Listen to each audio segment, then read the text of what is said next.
Hi folks. I just want to say first of all there's a brilliant book called The Art and Science of Grazing by a woman called Sarah Flack, and that's not me. So just in case you were coming to this thinking that this was about her book, it's not. It's the team here have borrowed the title and flipped it around. But it's a joy to be here. Thank you so much for having me and to come back as well. And it seems like it's as many people, if not more than last year.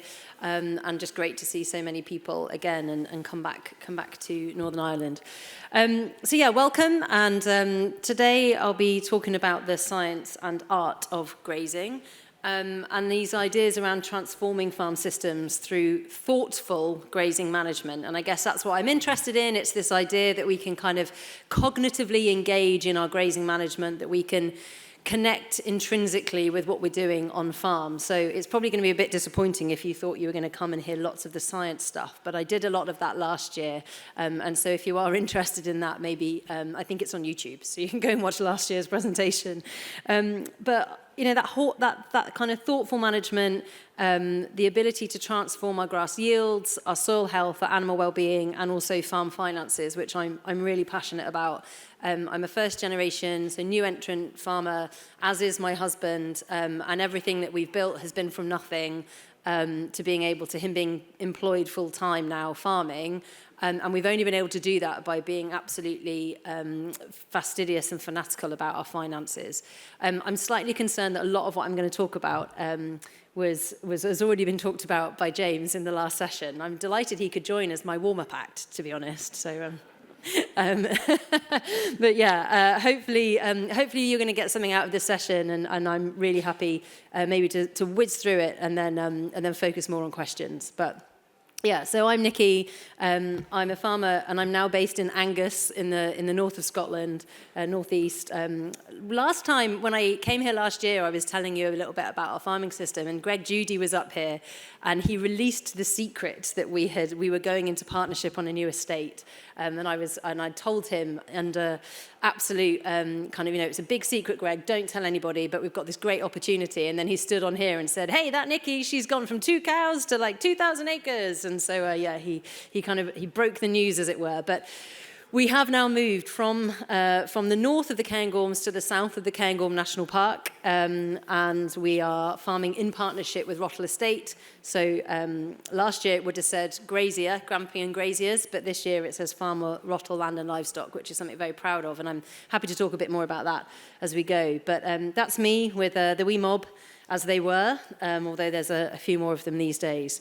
I'm also Technical Director at Pasture for Life, which is an organisation that works across the UK and also Ireland, and we also do some work across Europe, supporting and enabling farming transitions to pasture-based systems, and we also offer a certification scheme as well for 100% pasture-fed ruminants. And I hopefully am able to bring practical on-farm experience, but also having that research background. I'm just at the end of my PhD looking at the transformation of agroecological systems. And like many of you, I'm still learning. Grazing is a journey. It really isn't a fixed recipe. And I guess what I want to try and share with you today is that often when we move into more adaptive, multi-paddock grazing type systems, often when we first start out, and maybe we were set stocking, and maybe we've closed some of those gates that James talked about, and we're going from field to field, and it's still quite a loose rotation.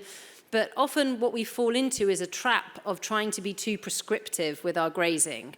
I know that when I started, it was, you kind of graze a third, leave a third, trample a third, and you've kind of got very prescriptive how often you're moving your animals or how big your paddocks are. And really, I think what we all need to go through is a process of learning and iterative development of our grazing system. So hopefully I'll be able to talk a little bit about that today. But yeah, as I said, that's me back in October 2023 with our wee cows. We have Shetlands and Pedigree Angus, predominantly Pedigree native Angus now, but also a few Shetlands and a Galloway with the stripe the right way, so the rigget along the back. And they all carve that too for the first time. But anyway, just sorry, a slight dig at James there. But yeah, he's right. It can be a challenge. But yeah, we follow a very similar, fully outdoor, 100% pasture-fed system. And I kind of love this. When I write the book, which will happen one day. I think I'm going to call it From 2 Heifers to 2,500 Hectares. I think it's quite a catchy title. But essentially, we've grown our business at home from 2 heifers, which were kept as a hobby on our 7 hectares in 2018, into a grazier operation where we were working with different landowners. Some of them were rewilding businesses, others were kind of nature-focused farm or land managers or landowners, to entering into now a full business partnership with an upland estate in 2025, where we're grazing across 2,500 hectares. We're building a 120 cow herd, and we finish about 30%. We are currently finishing about 50% direct for beef. We're aiming to reduce that slightly, so it'll be 30% of our output is direct sales beef, and then selling our stores at 10 months into a Pasture for Life certified sort of finishing supply chain. So they'll still be pasture fed, certified, sold as certified, but it helps us to improve our kind of cash flow situation as we go into this new partnership. And as I said, we're certified Pasture for Life and organic, which is something that's really important to me. As eaters, as someone who eats food, I try and buy organic wherever I can, or whenever I can, and so being able to produce an organic product is very, very important to me. It's not about the money, it's about the ethos and the principles of organic production. And as I said, we're certified Pasture for Life, and that basically means that our cattle only ever eat pasture. They are allowed conserved forage, and we do feed some hay. Like James, we are great followers of Jim Gerrish, and his book, Kick the Hay Habit, is brilliant, and I would really recommend reading it. We probably could go all year round without feeding hay, but we are challenged at the altitude we are, where we will get 3 foot of snow, and even though our cattle will graze through snow, when we get that freeze thaw, it can be really challenging. So we do like to have some hay, but we do bale grazing, and kind of we always try and make sure that we're not just feeding, but we're using it to feed the soil. But again, I can talk about that as we go through. But yeah, ultimately, grass and the pastures have underpinned our growth and our profitability. We would have bankrupted ourselves if we'd tried to farm like our neighbours, as new entrants starting from scratch. So in Scotland, farming looks like, in the northeast where we live, pretty much all cattle are housed for probably around 180 days of winter. And we didn't have a shed. There was no way that we could do that. So we had to find a way to make sure that we could control our costs. And I really want to focus on why grazing matters, because in my experience and from the work I do in research as well, it delivers resilient and financially sustainable farm businesses. Pasture for Life farms are up to 8 times more profitable than their conventional counterparts in England and Scotland. So we know that by controlling those variable costs, we can deliver much more value from our output than for those farms that are kind of more reliant on inputs, but also that have higher overheads as well. So why does grazing matter? Well, grass is so much more than just feed, and I think our kind of probably for the last 50 years, I was going to say 30 years from the 70s, because I still think it's 2000, but I'm just like, oh my God, it's 50 years. But yeah, so for like the last 50 to 80 years, we've started thinking about grass just as something that is a forage, it's a feed, it's there to be fed to animals. But actually through photosynthesis, as we've heard already today, plants capture sunlight, they pump carbon into the soil, feeding the soil life and building resilience. So on our farm, a grass plant might only be grazed for one grass plant in a field, waving around in the breeze because it's nice and tall, may only have an animal on top of it for 4 days of the year, because it's grazed and then we have a rest, and then it's grazed and then we might have a rest. And actually in some places it might be once a year, some places twice a year. So each individual plant or square metre of field may only have an animal on it 1 or 2 or 3 or 4 times a year. Very, very different from a system where you're trying to just put animals across all of the ground all of the time. And that means that if you've only got a maximum 4 days of animal presence on that grass, that means that for 361 days of the year, that plant is doing all the other stuff it needs to do to drive ecosystem function. Definitely think I'm repeating a lot of what James has already said, but that's good, right? It means we're on the same page. It's not just him saying it, it's not just me saying it, we're all kind of coming from the same school of thought. And pasture plants really are the driving force behind animal health and functioning water and carbon cycles. It is the roots that are the most important thing. Their presence in the soil enables air to circulate, it enables water to infiltrate, and they enable the exchange of nutrients between different plants and also other microorganisms living in the soil. That function, so the ability for our soils and our plants to function symbiotically and to focus predominantly on that function in the landscape, rather than expecting them to always just be acting as a feed source, gives us the resilience, which in a changing climate is absolutely critical and is what essentially what will lead to livelihoods. We all want people in, and where I'm from in Scotland, or where I live in Scotland, not where I'm from originally, you might be able to tell from my accent, but where I live in Scotland, our glens are emptying of people.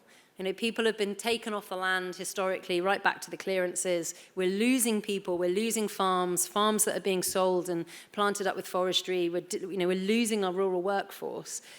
The only way that we're going to be able to keep it is through financial resilience on our farms. And increasingly what we're finding to enable that financial resilience is we need functioning plants, functioning soils, we need to control our overheads, and we need to keep on top of our variable costs. And the single easiest way we can do that is extending our grazing season and focusing on grazing. And as others have said, I think Johnny said it earlier, I, as a suckler beef producer, have the easiest job in the world. It is so simple to kind of go regen with suckler beef. But I would also say that if you're a dairy farmer, there are going to be some animals on your farm that you can treat a little differently to your productive milking herd, right? Not all, if you're a dairy farmer, there's always going to be animals that aren't lactating. You're going to have young stock, you might be finishing some, taking them through for beef, you might have dry cows. These are all different stock classes that you can think about managing a bit differently, and you can maybe put on to some sort of rotation rather than thinking, oh, well, that woman went on about grazing rotations and she's expecting me to do that with my high-performing milking herd. No, maybe just do it with, as I say, the young stock or the dry cows. When variable costs spiral, we know that our margin plummets. So if we want to keep on top of those variable costs, we need to be focusing on optimizing grass and pasture. So I think we can all as well, just going back, when we think about the carbon cycle, I think one of the things that we as farmers are really guilty of is letting this sentence trip off our tongue. Like the number of farmers that I hear sort of talking about, I can justify my grass-based system using the carbon cycle trope as a reason for our management.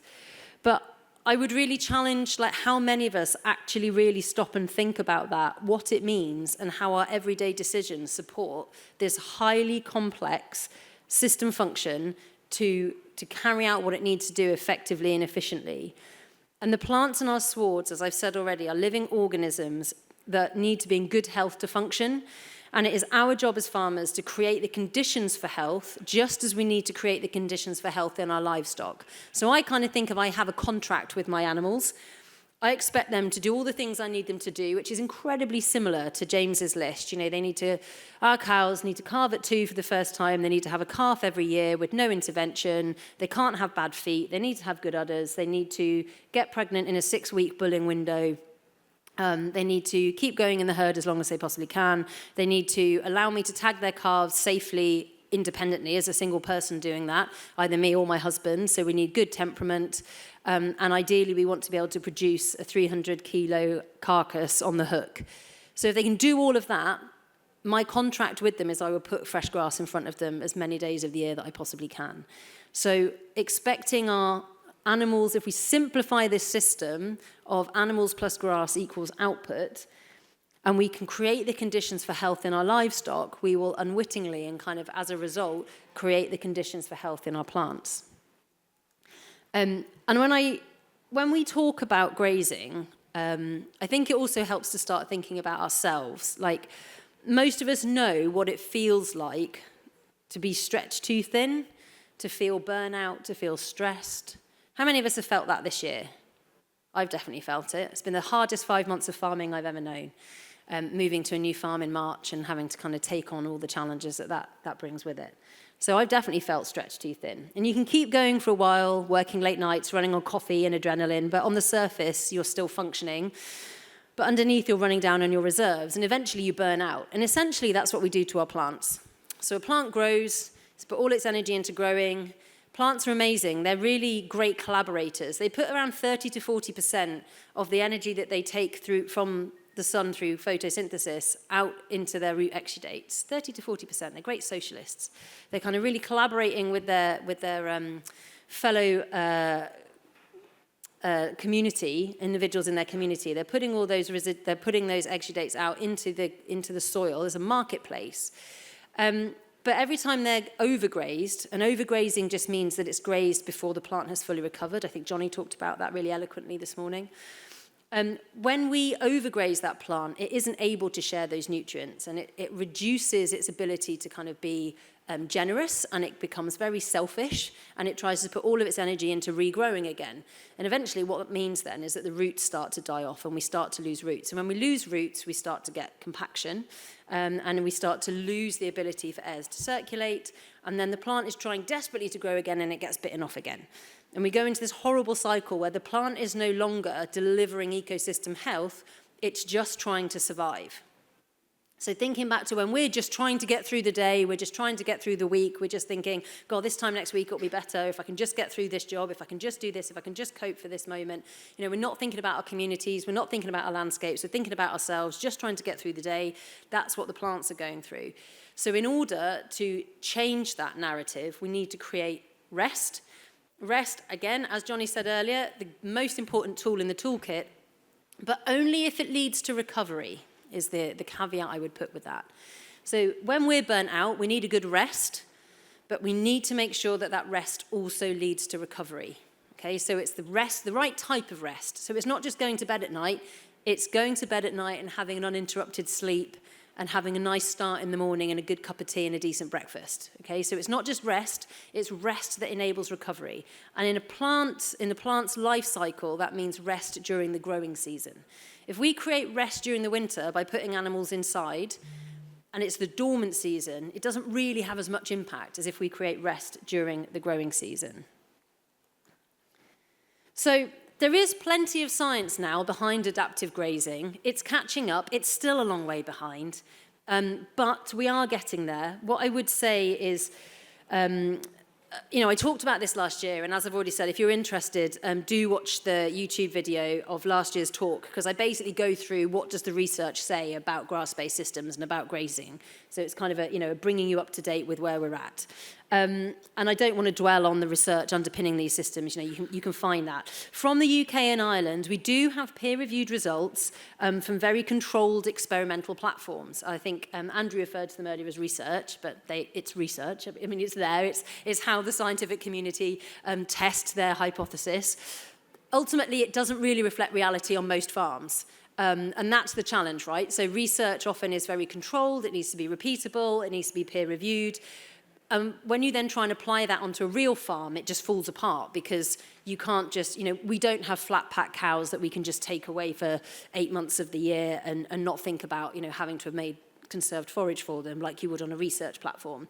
So the research is an indicator, but it doesn't really give us the full picture. What I would say is that, those experiments are showing, and particularly the work that Rothamsted have done on cell grazing, they do indicate that ultimately the different grazing systems and more adaptive grazing management can make improvements to soil health, can hold more water, can resist drought, can store more carbon, which is the building block of life. We don't want to sequester carbon just because we're sequestering carbon. We want to do it because it enables life, it builds life. And in addition, we do have that more systems level data from the US, with work currently being undertaken in the UK. So there are a number of projects that are happening just now in the UK that are looking into these systems. I would challenge that none of them really are truly reflective of a full farm system, and that's one of the issues that we have. I'm currently involved in a couple of bids to do more of that work, but one of the challenges we have is that we have an Innovate UK and UK Research and Innovation Council that are interested more in gadgets and gizmos than they are in understanding living systems. So there are challenges there. But what we do know is that compacted or overgrazed land leads to a loss of the benefits here in relation to better structure, holding more water, storing more carbon, and thoughtful grazing helps us bring those back. And I just want to touch on some of this point about and I did mention this last year, but I think it's so important to remember. When we're talking about compaction, it's not like, oh, my soils are a bit compacted, it would be better if I could hold more water in them. This has a significant economic cost.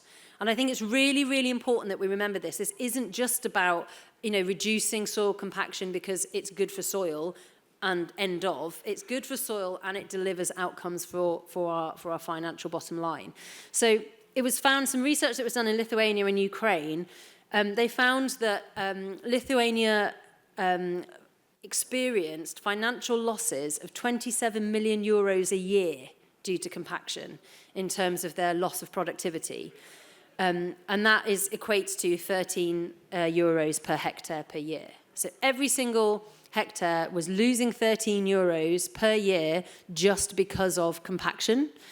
And then there are an additional 4 million euro losses per year for the additional fuel and greenhouse gas emission implications of that compaction. So if you look at every hectare on your farm, and particularly, knowing what I know about Northern Ireland, all the farms are kind of on the smaller side, or the majority of farms are on the smaller side. So every hectare, you want it to deliver as much as you can. If it's compacted, you are going to suffer economic losses, a lack of production. And you're going to potentially suffer losses and productivity losses if your grass plants are too spaced out and you don't have that basal ground cover. So I think, interestingly, what was also found in Scotland was that there were compaction resulted in a yield reduction of 2.14 tonnes per hectare, which is around 20%, or 13% even when you're applying quite a lot of nitrogen. So, you can throw nitrogen at pasture all you like, but if the ground's compacted, it's not going to have an impact. So I really would urge you to think about going out, digging some holes, having a look at the compaction. Every single farm in the UK, pretty much, I would argue, has compaction on it somewhere. And I think that would be the same in Ireland as well, in the Republic. So please do not underestimate the impact of compaction, not just in terms of general soil health, but also the risk to your bottom line. So we've got science and then we've got art. And are these two things separate? I mean, they're related for sure. And I think it's important that we don't kind of prioritize one above the other. But I think what we can understand is that we can use science to inform our planning. And that's the point at which art comes in, the art of observation. I would urge farms to undertake accurate forage analysis. We do a fair bit of forage analysis predominantly on our our deferred grazing. So like James, we will graze into the spring and summer. We won't go back to those fields, but they will provide the winter grazing for us as we go into the back end and basically from sort of December onwards. And we analyse that forage, and it often comes back better than the average silage in our area. I think there's quite often an assumption that because you've deferred your grass that it doesn't deliver in terms of protein and energy, but just analyse it. Don't make these assumptions. If you're going to have an assumption, you're going to hold something as being true, go and test it, get your forage analysed, get your grass analysed. During that period when you make the assumption, it's not very good, and I think you'll be surprised. And I think also getting good at assessing grass availability and allocate accordingly.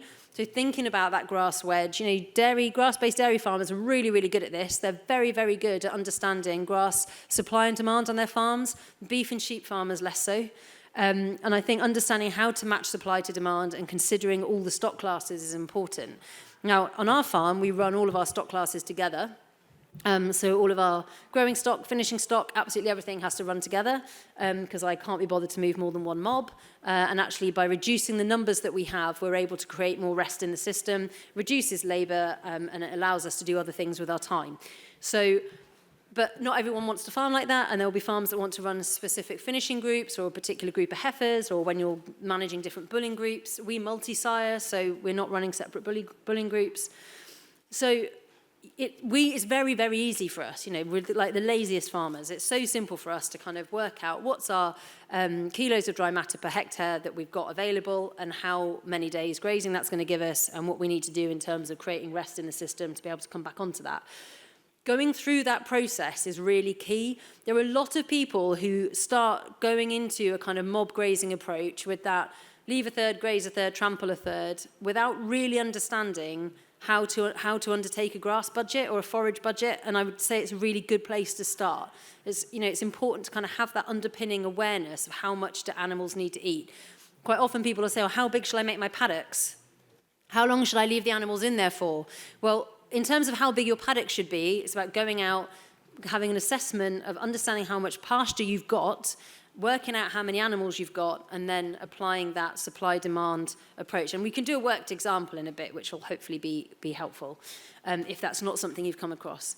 But I would also say that in all of this, the science isn't just about the grazing science or the soil science or the plant science, it's also the economics. Understanding your overheads versus your variable costs, extending the grazing season almost always leads to improved margins. Crunching those numbers is so important.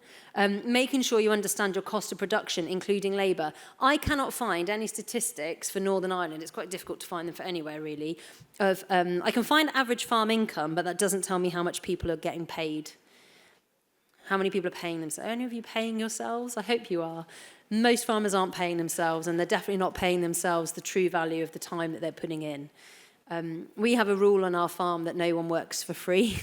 So unless they particularly want to, we gathered all of our sheep off the hill last week, and I'm chasing invoices from people who are like, oh no, it was good crack, we didn't mind it, we'll just come again next time. So, they love it, that's fine. But for us, it's really important that we don't expect anyone to work for free. We've decided not to do other things with our time that could earn money to farm, and so it needs to pay its way. So I really would say that understanding your cost of production, including labour, are important. And I would never ever say that every farm needs to deliver a full-time salary. It doesn't, and many small farms never will deliver a full-time salary. But what they can do is pay for the hours that are put into them. And I think that's really important, understanding how many hours am I putting into my farm per month. And even if you're not paying yourself, even if you choose not to because you want to use that money to reinvest in something else and you're happy to work for free, applying a notional cost of, I don't know, £15, £20 an hour will allow you to at least understand whether the farm is geared towards being profitable long-term or not. And I think it's really important that we run financial assessments for different scenarios. James earlier talked a little bit about testing something out on a little field away from everybody, but also run the budget for that. Okay, if I don't need to buy as much forage, if I don't need to run my housing costs, what is going to change? How can I do this affordably? Can I make sure that it makes sense financially? And I would really challenge you, do you know your margins per head, so per cow, for example, per hectare, per labour unit? Work out your margins. It's a lot of work to do, and there's plenty of people out there that can help you. There are lots of farm advisory services, there's consultants, there is Pasture for Life, you can come and join, be a member, and we'll help you. There's all sorts of people that can help you do that. And undertaking that kind of business review, if you're at a point of transition, is really important because it'll help you to understand whether your changes actually have a financial impact or not. So, from science to practice.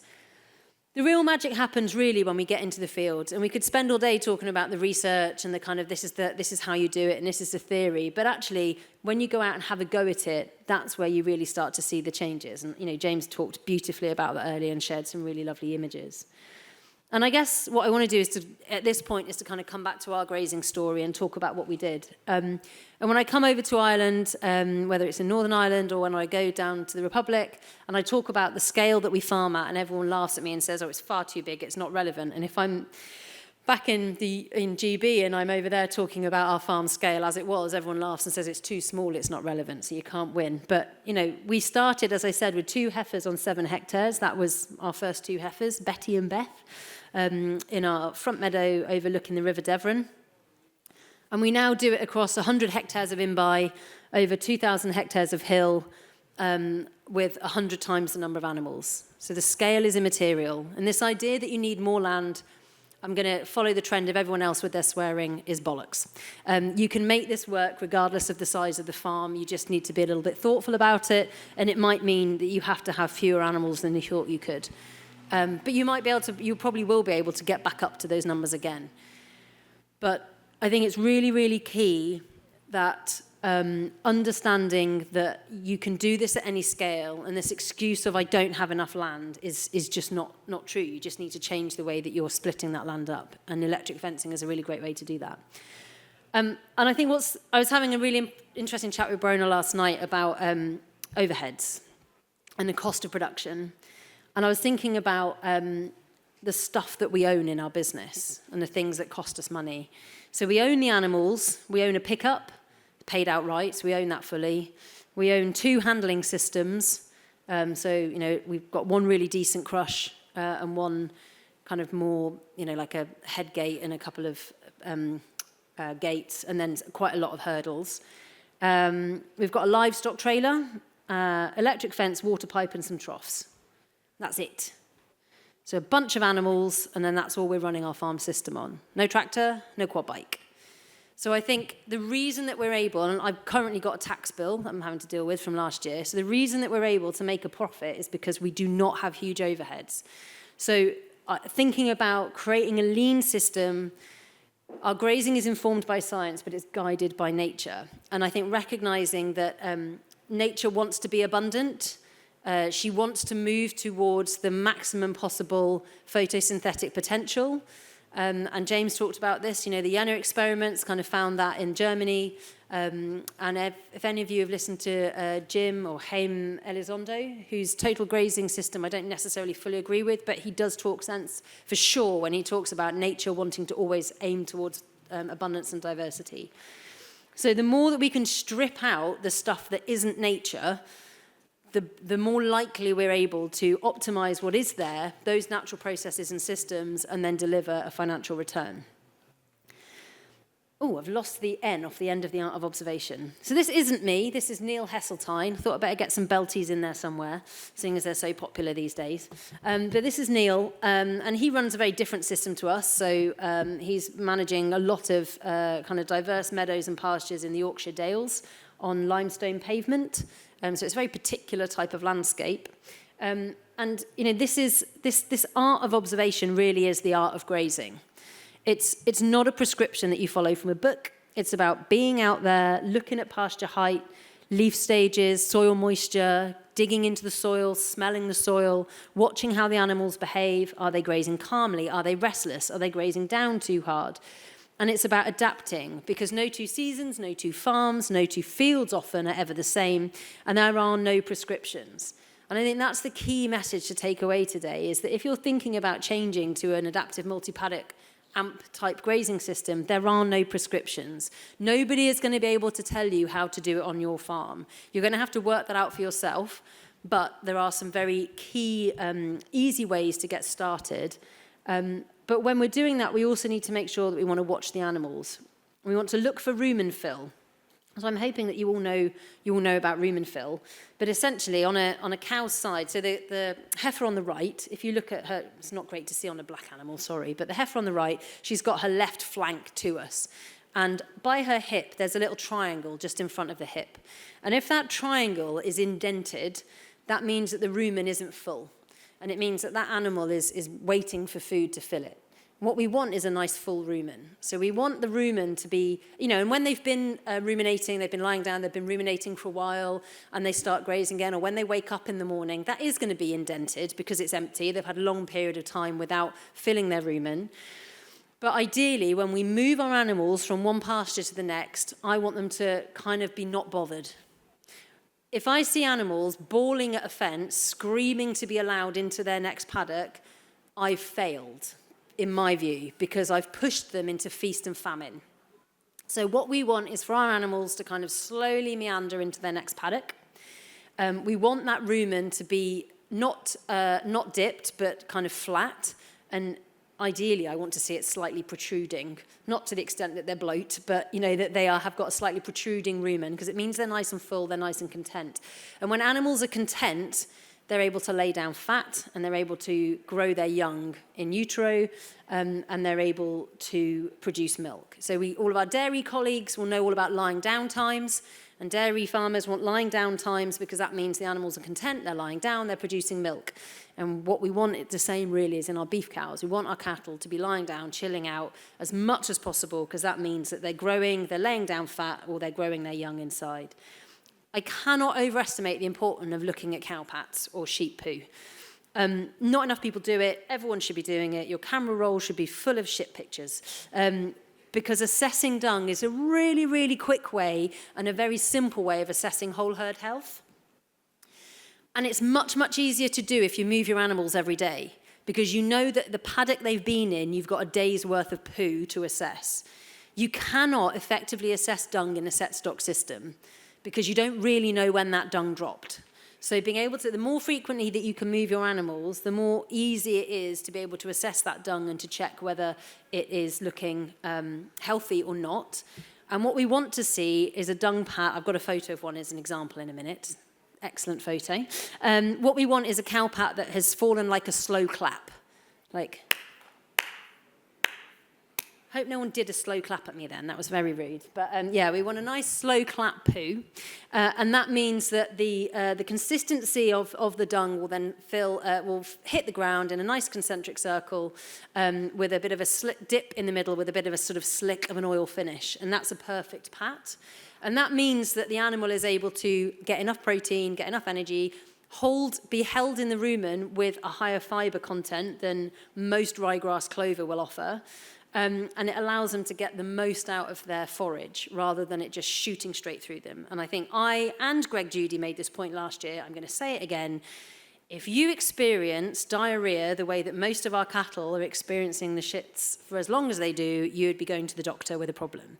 So we need to make sure that we're helping our animals to stay as healthy as possible with a healthy digestive system, holding that protein in the gut with that associated fibre. And we can get that fibre really cheaply. If you look in the background of this picture, you can see some really, really bright green fields. They're not mine. They're on the other side of the river. All of our grazing is the stuff that looks a bit kind of leggy in the background. Okay, this is a floodplain down on the River South Esk. And this is the first time I've grazed it, actually. This photo was taken on Tuesday. And we moved to this farm in March, and I hadn't managed to get any cattle down this end. It had a few sheep on it just around lambing time. But that tall grass that's kind of senesced and it's gone all leggy and tall, a lot of that's just Campsia, tufted hairgrass. Lots of people will say that cattle won't eat it, but they will. They quite enjoy it. It's quite rough, and it really does hold up some of the other grasses in the rumen so that it helps them to kind of get more of a balanced diet.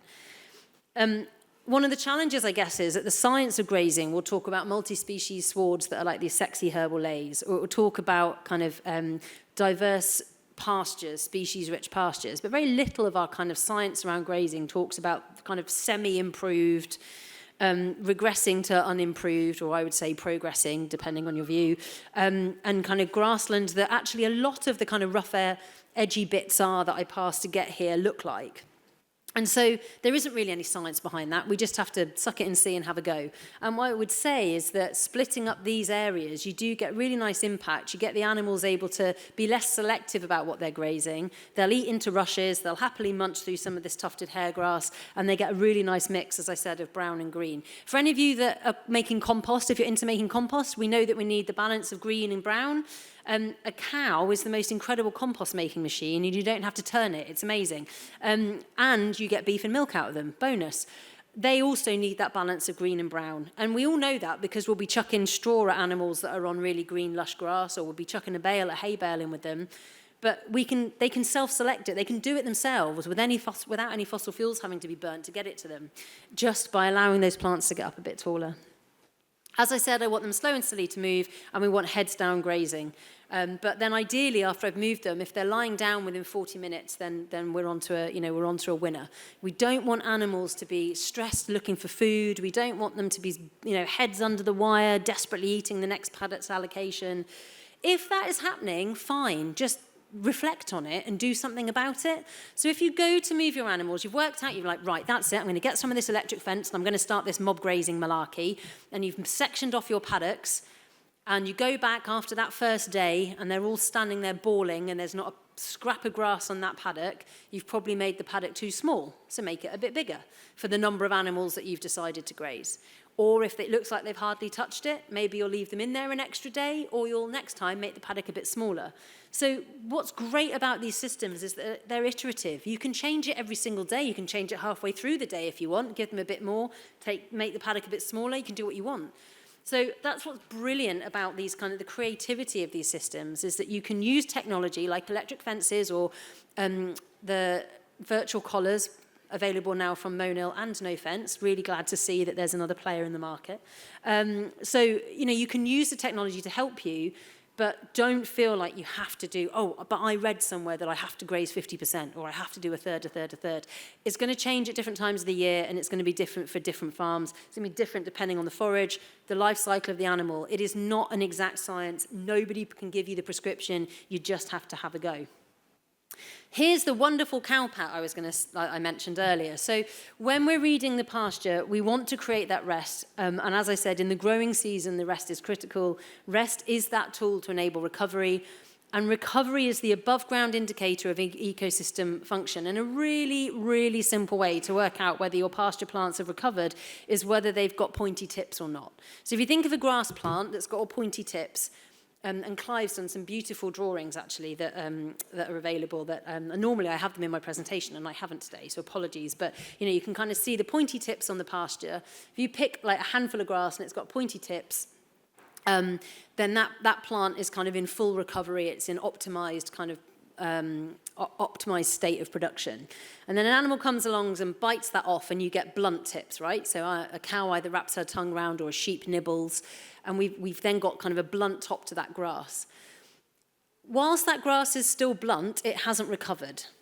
So what you want to see is 95+% of those pasture plants with pointy tips. If you're looking for a finger in the air, is it recovered or not, indicator. We often go way, way beyond that. We'll let the grass get really, really tall, like the top right picture, not ideal because it's mostly ryegrass in that field and it's horrible and leggy. What we have found, though, is that if you let ryegrass really grow tall and it gets horrible and leggy, and from a distance it looks awful, but if you get up close, there's often some tillering and like a flush in the bottom of the sward, and then you get that lovely mixture of green and brown. But yeah, we want to see those plants that are fully recovered, and we're looking every single day at our impact. So we're never going into a field and moving animals and not looking at the pasture. Every single day we're looking at the impact. We're thinking about poaching risks. We're thinking about where we put the water bucket, water trough. We're thinking about where we put maybe the salt mineral bucket, and what we can do to try and create different levels of impact in different parts of the field. This is the stuff I want to be putting my brain power into. I don't want to be putting my brain power into having to think about organising contractors or worrying about cleaning out sheds or thinking about what I'm going to do with my muck. I want to put my brain power into analysing and responding to the natural signals that I get in response to grazing animals. So I talked a little bit about kind of calculating your demand and supply. This is like Ag School 101, and I'm sure almost all of you will know this, but if you don't, and I'm absolutely terrified now that when I was finishing my presentation off that I got my numbers wrong. So if you think anything's wrong on here, do shout, because I was struggling to finish it on the plane on the way over. So calculate your demand and supply. So when we're thinking about demand, what do our cows need to eat? And I'm, again, like Claire, I'm a cow person, not a sheep person, so I do everything by cows, but if you've got sheep, same rules apply. So if I've got 500 kilo cows, and we don't want big cows, we want nice little cows, because we want more little cows rather than fewer big cows, right? Because that makes us more resilient financially. I would much rather have 100, 500 kilo cows than 50 one-ton semi-crosses, right? So we want lots of small cows. And if we think about what's going on in South America, Argentina, Chile, Patagonia, that area, they argue about the benefits of 450 kilo cows over a 500 kilo cow. So lots of small cows, if we're a suckler herd, producing calves that are nice and little when they hit the ground, and then they grow like weeds on the outside. So let's say I've got 10 500 kilo cows, so that's 5,000 kilos of cow. And 3% of that 5 tons, that 5,000 kilos, is 150 kilos of dry matter a day. So that basically means that an animal's need is 3% of their body weight in dry matter. And let's say we've worked out, so we know that every single day we need to produce or provide 150 kilos of dry matter. Our supply, we've gone out to the field and we've taken our sward stick that I'm assuming you can get from your levy board, because you can in England and Scotland and Wales, so I'm hoping your levy board will give you that over here as well. You get your sward stick, you work out, and if it's above the sward stick, you get bonus points. You worked out that you've got 3.5 kilos of dry matter available per hectare, and you've decided you want a 60% utilisation. So you want to graze more than half, but not too much. So that means that you have available 2,100 kilos per hectare. So per day, we need 150 kilos. And in my field, in 1 hectare, I've got 2,100 kilos. So I've got plenty, right? I've got lots. So that means that for those 10 cows, they can have 14 days in that hectare. There's a load of people leaving. They're like, we didn't know we were coming to a maths lesson. So I'll move on. So we have 2 options, right? So we've done our maths and we've worked out, right, this is how much I've got. This is how much I need. Now what? And rather, what we could do is, option 1, I could take my 10 cows and I could put them in my 1 hectare field for 2 weeks. Because I've worked out that I can get 14 days in that hectare, right? I've done the maths, I've done the kind of sciencey bit, I've worked it out, I've been really accurate. And I said I could put my 10 cows in that field for 2 weeks. And after those 2 weeks, I've got to find somewhere else for them to go. Okay, so 2 weeks is up and I've got to find another field for those cows, or maybe a shed, wherever they're going to go.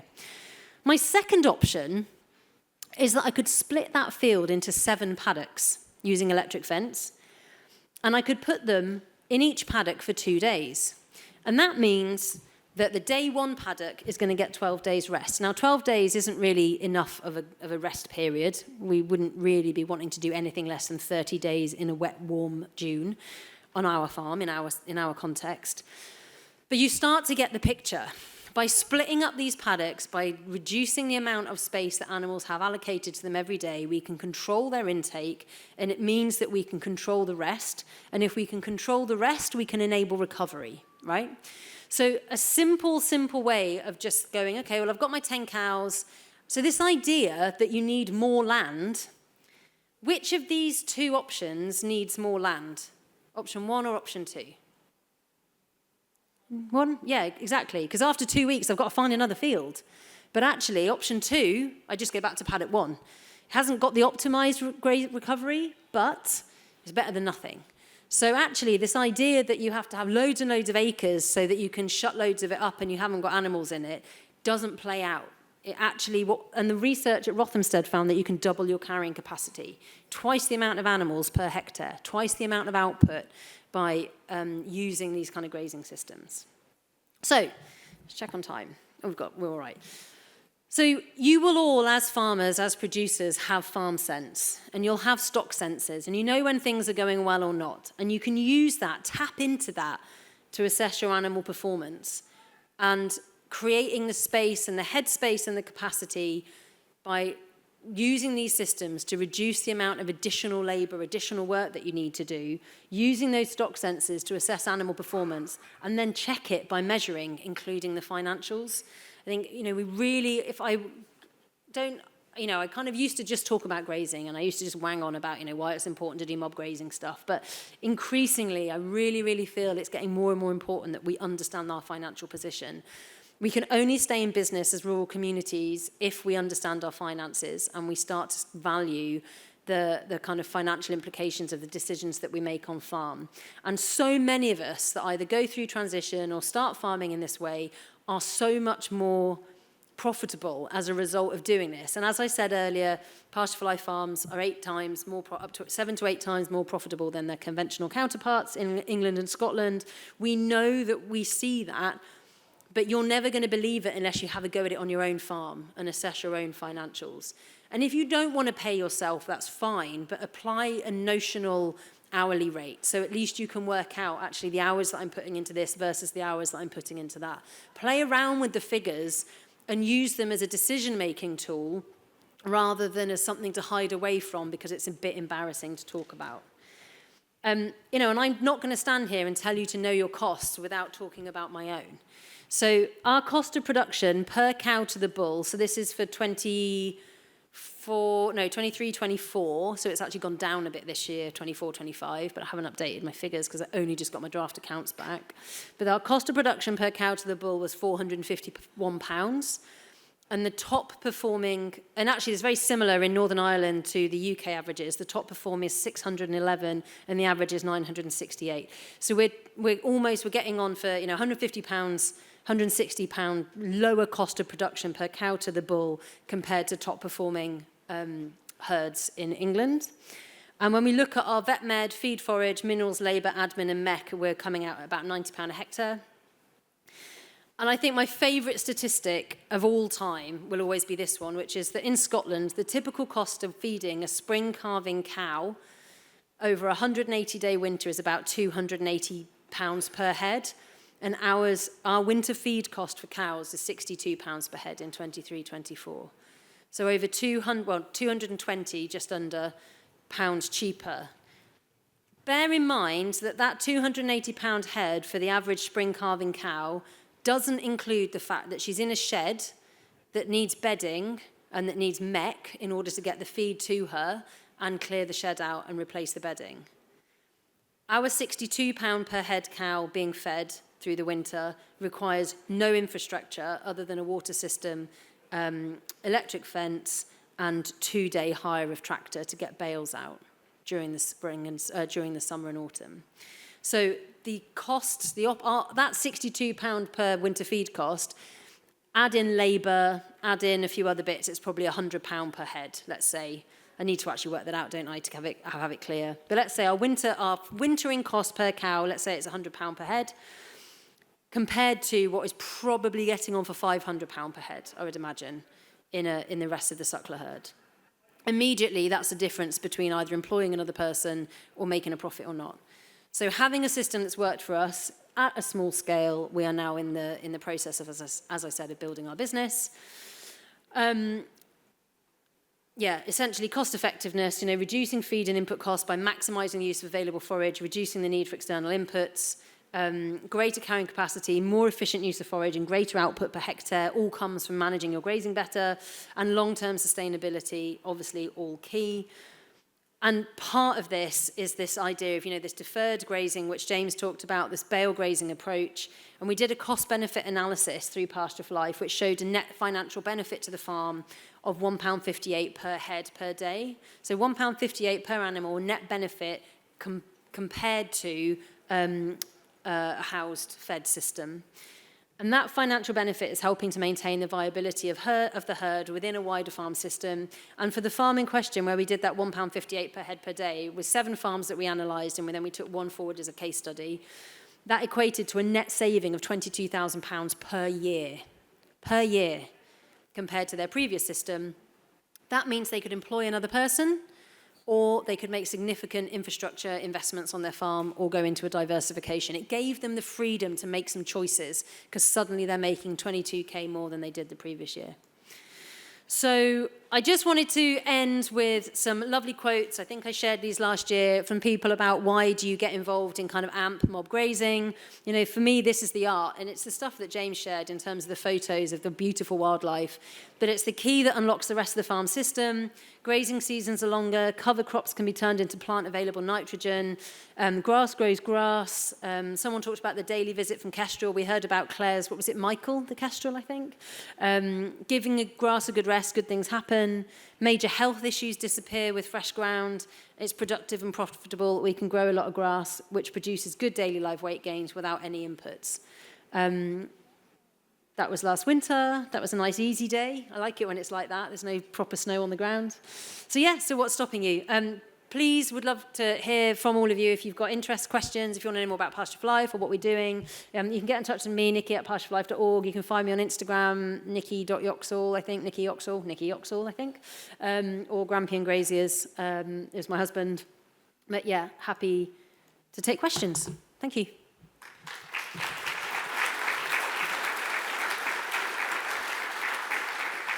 I think I might have overrun a bit, but there is a question in the middle. Is that all right? I've got 5 minutes. Quick questions, and I'll answer quickly.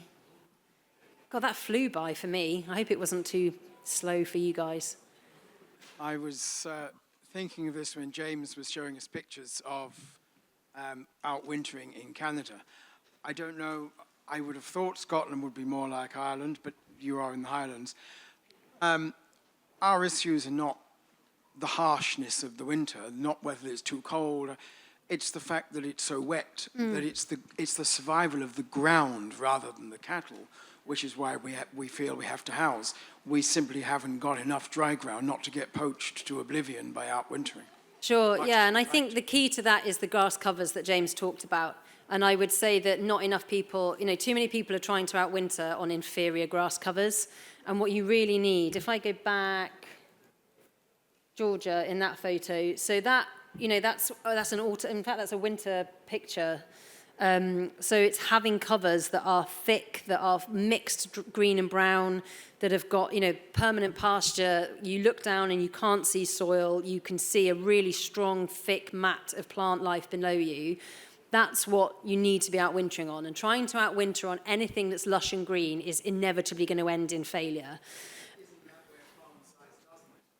No, because I think what you can do is you can switch your rotation so that you can grow more grass. So if you are interested in kind of the total grazing stuff that Jim Elizondo does, he talks about you split your farm into 3, and a third of it you don't graze all year, and that's your winter block.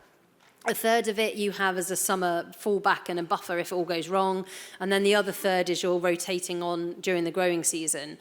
There's lots of issues around what Jim suggests, which I could happily talk on a one-to-one basis about why I don't necessarily agree with that. But essentially, if you grow more grass in your rotation, then you're able to hold them off other areas during the winter. And you can swap that round to different parts of the farm in different places. What I would say is that there are probably too many animals. There's no such thing as not enough grass, because if your land base is your land base, it's your land base. You've probably got too many animals. And then an argument would be, well, I can't make a living with fewer animals. Okay, well, what's your gross margin per animal? And if you can't tell me that immediately, go and find out, and then we'll have the conversation. Because, brilliant. Oh, you can't tell me that, okay.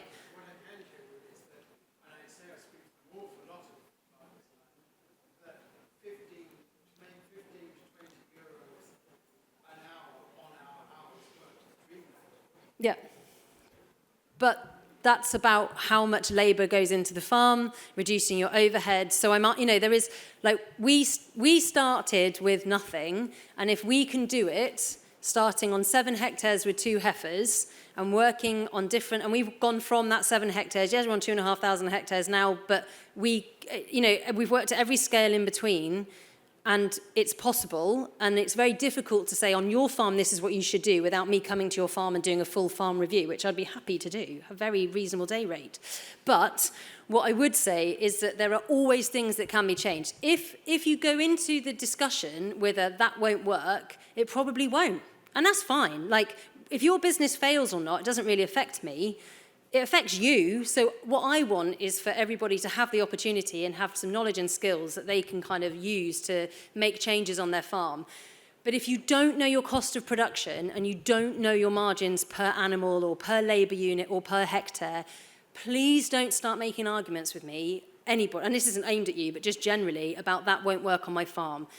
Work out your finances. And yes, it's hard, it's difficult, and sometimes it's terrifying to actually look at it in black and white, but work it out so that you're in an informed position to actually then scenario plan doing some, intensifying. Because actually it might be that intensifying works on your farm.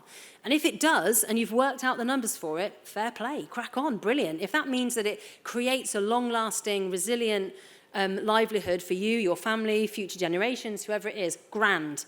But I really, I was saying to a friend of mine, my New Year's resolution this year was that if anybody moans about the farm, the politics of farming, anything about farming, I'm going to be like, what's your cost of production? And if they can't tell me, I was just going to walk off, because I was just like, it's very easy to moan about all the externals, but the only thing that we can control is the stuff that's within our control. And one of the most important things that we need to be able to do is to understand our financial position. And if that's hard, or you struggle with numbers, or you struggle with accountancy or math, find somebody who can help you with it. Understand those costs of production and understand the margin, and then run scenarios as to, okay, well, if I reduce my numbers so that I could keep more out, what does that actually look like? And how many, it might be that I'm reducing the number of animals, but actually it's taking pressure off the ground. I'm having to do less work. I haven't got those housing costs associated. So actually what it means is that I can rent my shed out to do something else, or I can knock it down and do something, I could put, Will's nice example of knocking some sheds down, putting up solar panels. Is that right? Something along those lines? Have I made that up? Sorry, is that not something I should say out loud? Okay. Will didn't do that. It was somebody else entirely. But ultimately, it just gives you that, you can make better decisions if you understand your financial position. Off soapbox, lecture over. Thank you very much. Oh, there is another question. Oh, no. I thought that was my blaze of glory I was going to go out on then. Hello, Nikki. Thank you. Hello. So is the only type of fertiliser just the cow pat? Yeah, we don't. So we're organic certified, and we use nothing else. at all. No reseeds, no cow pats. Any pictures in that presentation of fancy grassland, they're not my cows and not my sheep, so somewhere else. It was one of our stock photos from Pasture for Life. But yeah, no reseeds, no nothing.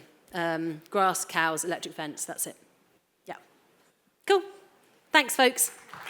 Oh, I got another round of applause. Lovely.